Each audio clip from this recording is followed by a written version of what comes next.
Bonjour mes semblables. Alors je fais cet audio pour parler de l'amour. Vous prenez ce qui vous parle, bien sûr.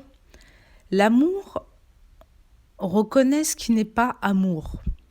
D'accord? Donc l'amour, c'est pas cuculapraline, je dis oui à tout, béni oui oui et compagnie. Hein. Pas du tout.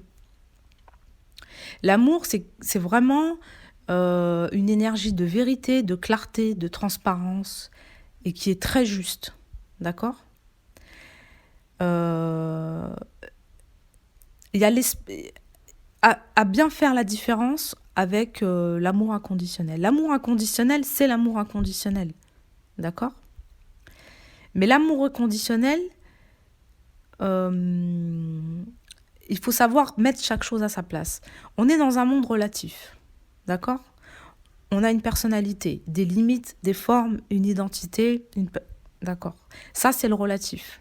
Avec une certaine équation, voilà. L'amour absolu, c'est tous les relatifs.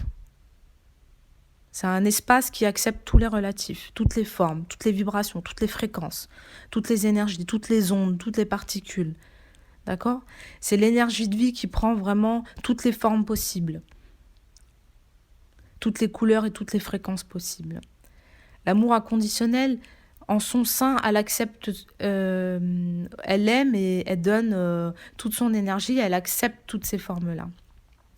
Mais toutes ces formes-là, évidemment que ça vient de l'amour inconditionnel, évidemment que ça baigne dans cet espace d'acceptation et d'amour inconditionnel, parce que l'amour inconditionnel, c'est la liberté en fait, ça offre la liberté. Mais chaque forme est relative. Et donc, chacun vit selon l'amour par rapport à ce qu'il est, par rapport à lui-même. D'accord ?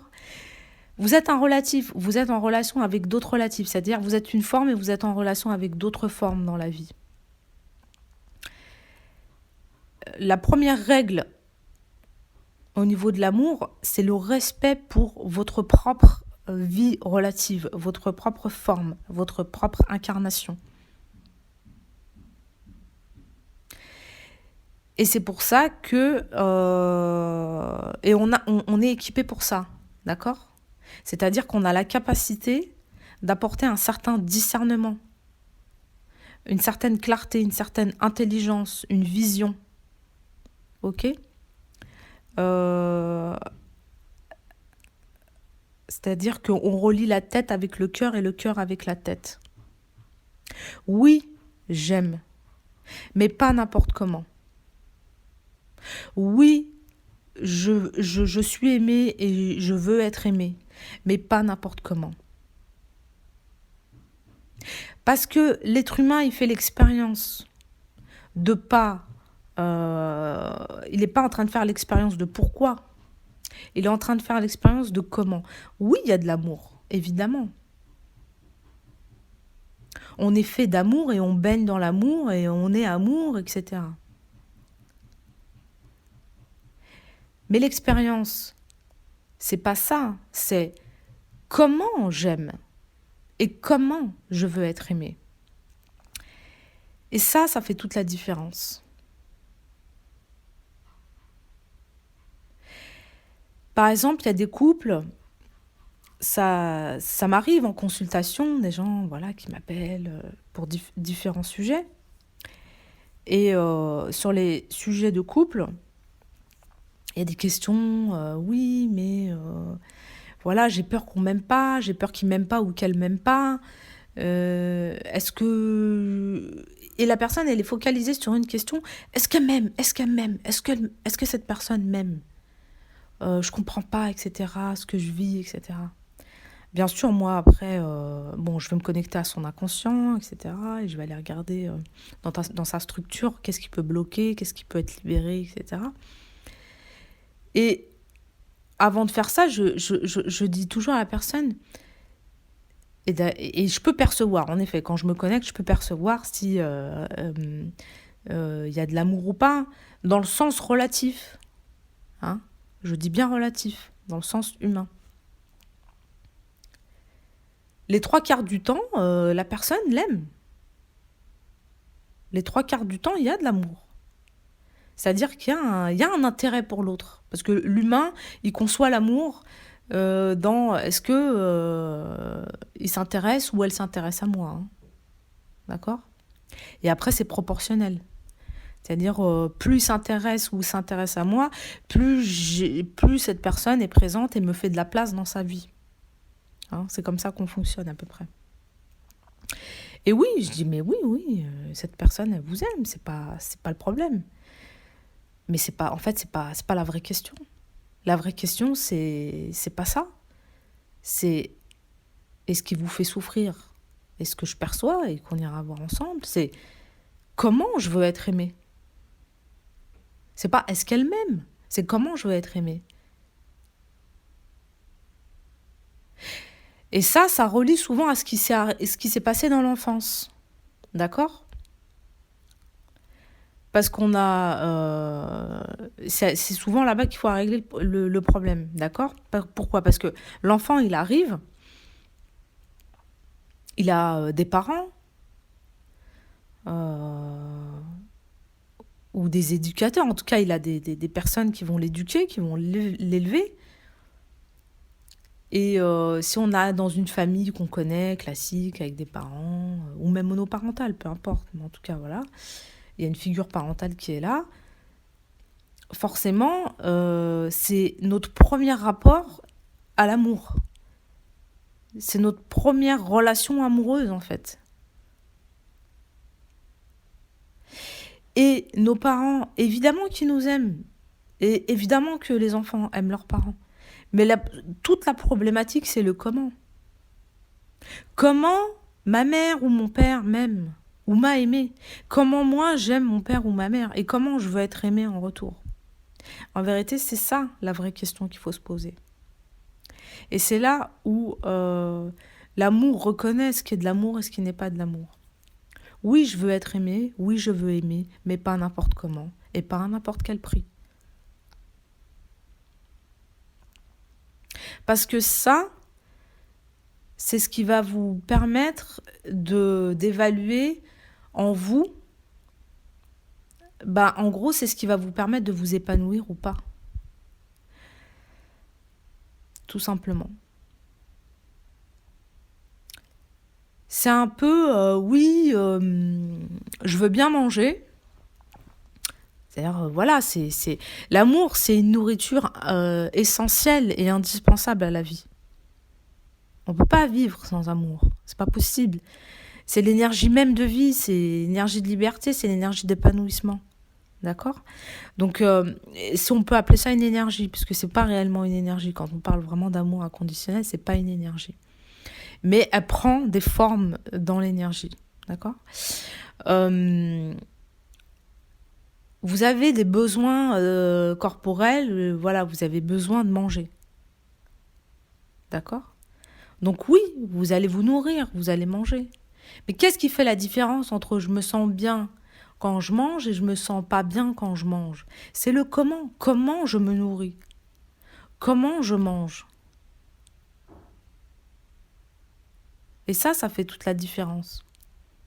Il y a des gens, voilà, qui sont en cohérence, en accord avec ce qu'ils sont, dans leur fonctionnement, dans leur façon de vivre, dans leur rapport à eux-mêmes. C'est-à-dire, ils savent que ce qui les épanouit et ce qui les rend heureux, c'est de manger tel type de nourriture, avec telle fréquence dans la journée. Ils écoutent leur corps. D'accord? Ils écoutent leur corps. Donc, ils savent apporter ce qui est bon pour eux. Et ils n'en souffrent pas. Ils ne souffrent pas de digestion, ils ne souffrent pas de ne pas avoir assez de nourriture ou d'avoir trop de nourriture. Ils arrivent à peu près à vivre une certaine harmonie avec le fait de se nourrir et des aliments qu'ils consomment, etc. Et chacun fait comme il peut, il n'y a pas de... Tout est OK pour la vie. Dans le rapport, dans l'amour, c'est pareil. C'est-à-dire, si on ne se pose pas la question de comment je veux être aimé et comment je veux aimer, on peut être aimé n'importe comment. Et c'est-à-dire que l'amour, oui, c'est de l'amour, mais ça se trouve, c'est un amour qui n'est pas digeste pour nous, qui peut nous intoxiquer, comme la nourriture. C'est quelque chose qui ne peut pas rentrer dans notre organisme, dans qui on est, dans ce qu'on est. Et cette partie-là de nous qui dit, oh, oh, oh, non, non, non, non. Là, la façon dont t'es aimé, là, c'est toxique, ça va pas. T'es totalement étouffé, tu peux rien faire, tu peux pas sortir, ta liberté elle est privée, tu peux pas être toi-même, non non non non. Ou alors, ça c'est un exemple parmi d'autres, d'accord. Euh, Parce que souvent, euh, derrière l'excuse de l'amour, c'est ah bah oui, mais c'est de l'amour, c'est comme ça, je dois accepter. Bah c'est mes parents, tu comprends. C'est mes enfants, tu comprends. C'est mes frères et sœurs. Mais c'est ma meilleure amie, c'est mon meilleur ami, tu comprends. C'est mes grands-parents. Nanana. Bah non, je comprends pas. Oui, c'est la mère de mes enfants, c'est le père de mes enfants. Mais oui, mais ça fait 10 ans que je suis avec lui ou que je suis avec elle. Bah non, je comprends pas. Et comment on peut voir que la façon dont on est aimé, elle ne nous convient pas? Ben, la vie, il y a les causes à effet. C'est-à-dire que tout se voit, tout se révèle. Ben, regardez comment vous vous sentez. Comment vous vous sentez? Quand vous êtes, par exemple, avec votre mère, comment vous vous sentez? Est-ce que la façon dont votre mère relationne avec vous vous met dans un certain épanouissement? Est-ce que vous vous sentez bien ou est-ce que ça vous demande des efforts? Est-ce que ça vous oblige à ne pas être vous-même? Est-ce que ça vous demande beaucoup d'énergie, des concessions? Est-ce que est-ce que vous vous sentez accepté? Est-ce que vous vous sentez libre d'être vous-même ou alors c'est le contraire? Est-ce que ça part au clash parce que vous vous sentez pas écouté, etc. Vous pouvez ou avec votre père ou avec votre frère ou votre sœur ou votre ami ou vous comprenez?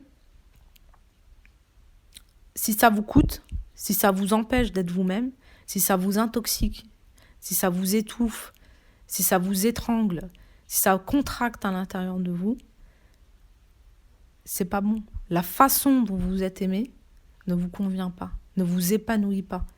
C'est comme une fleur, la vie, hein. Si on s'épanouit pas, ça va pas. D'accord? C'est un équilibre énergétique. Si dans l'énergie, là, ça me coûte trop, c'est pas bon. Il y a quelque chose qui va pas. Et dans l'autre sens aussi, la façon dont vous aimez, c'est pareil. Comment je veux aimer, c'est aussi comment je veux être aimé. Et comment je veux être aimé, c'est aussi comment je veux aimer. C'est pareil, comment vous voulez aimer. C'est dans les deux sens. Si on a réglé le comment je veux être aimé, d'abord ça part de soi en fait. Hein. Si vous réglez déjà, si vous vous posez la bonne question par rapport à ça, déjà vous allez réussir à savoir comment aimer les autres. Si comment je veux être aimé, en vérité c'est simple, je veux être aimé tel que je suis, en totale liberté, avec ce que je suis. Et ça change tous les jours parce que la personne que vous êtes aujourd'hui ne sera peut-être pas la personne que vous serez dans 10 ans. D'accord? Mais qu'est-ce qui est important pour vous? Vraiment, ressentez en vous. Ne soyez pas votre propre ennemi. Ne doutez pas de vous. Votre corps, il vous ment pas. Ce que vous ressentez, c'est pas un mensonge. Il y a quelque chose qui est en train de vous dire oh là, c'est pas bon. Ça va pas. Il y a une souffrance, mais l'amour, normalement, c'est pas censé nous faire souffrir, c'est censé nous épanouir. Donc non, on n'accepte pas tout par amour. Ça, c'est des conneries. Dans le relatif, il y a vraiment un discernement à avoir et un respect à avoir pour soi et une connaissance de soi. Et c'est vraiment dire, mais attends, ok, c'est super, tu m'aimes, mais moi, la façon dont tu m'aimes, ça me convient pas. Ça va pas avec qui je suis, avec mes propres valeurs, avec la façon dont moi je me vois et je vois le monde et je vois ma vie. Moi, ça me convient pas. Et c'est là où c'est important déjà de se poser la question, afin de déjà découvrir comment vous voulez être aimé et être aimé, déjà.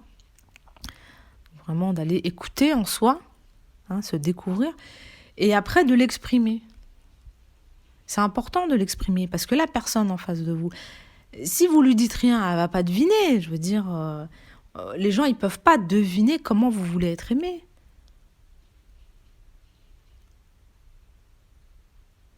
Déjà qu'on a du mal à se connaître et on a du mal à savoir qui on est, mais alors savoir et connaître qui sont les autres, vous imaginez le challenge, quoi. Donc on arrête les conneries, on arrête de croire que tout le monde est divin et voyant envers nous-mêmes. C'est-à-dire qu'à un moment donné, on exprime. Si vous êtes en couple et que vous appréciez pas comment votre copine ou votre copain ou votre mari ou votre femme vous aime, et que vous avez réussi à décerner ce que vous voulez dire, exprimez-le. Dites, écoute, là, moi, chérie, je t'aime, il n'y a pas de problème. Par contre, la façon, ça, j'accepte pas. J'accepte pas d'être aimé à n'importe quel prix et n'importe comment. Discernez ce qui vous stresse, qui vous met en souffrance, qui ne convient pas, exprimez-le. D'accord ? Exprimez-le, partagez avec la personne, discutez, peu importe si c'est vos parents, peu importe, exprimez-le. Si vous vous en sentez, bien sûr, il n'y a pas d'obligation dans la vie. Si vous sentez que c'est ça qu'il faut faire, faites-le.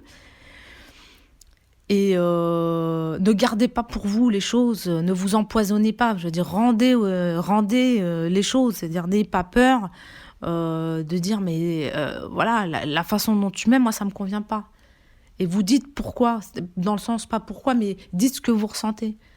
Quand tu dis ça, quand tu me demandes ça, etc. Je me sens comme ça et ça me convient pas.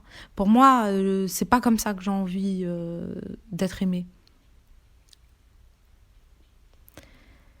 Si c'est ce qui est juste pour vous, d'accord ? Si vous le sentez.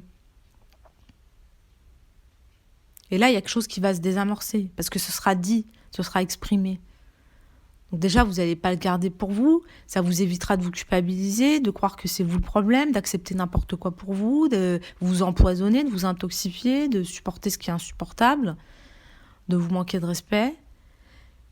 Donc il y a une sorte de libération quand même. Et après, la façon dont c'est pris de l'autre côté, ça ne vous regarde pas. La personne, elle a sa façon de voir la vie, sa façon d'aimer, son identité. Et vous n'en êtes pas responsable, d'accord ? Et là, regardez si ça vous amène à quelque chose ou pas.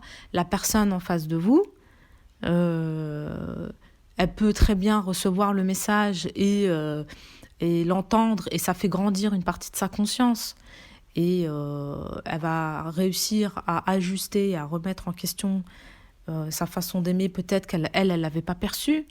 Elle se dit, ah oui, c'est vrai, j'ai jamais fait attention à peut-être, etc. Et vous allez l'aider à grandir. Ou alors, pas du tout, c'est-à-dire, ça arrive, il y a des gens, ils sont pas prêts, ils veulent pas, ou alors leur façon d'aimer, c'est comme ça et pas autrement. Et dans ce cas-là, posez-vous la bonne question. Est-ce que vous avez envie de supporter ? Est-ce que vous voulez vous épanouir ou est-ce que vous voulez subir ?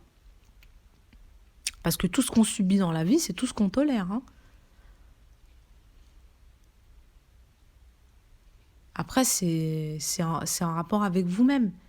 Et tout est OK dans la vie. Si pour vous, non, pour l'instant, je préfère encore tolérer, etc., c'est OK. Mais soyez clair avec vous-même. Soyez franc et transparent avec vous-même. Ne vous prenez pas pour un con ou pour une conne. Vous méritez d'être transparent et honnête avec vous-même. Toutes les décisions sont bonnes à partir du moment où on est clair avec soi. D'accord ?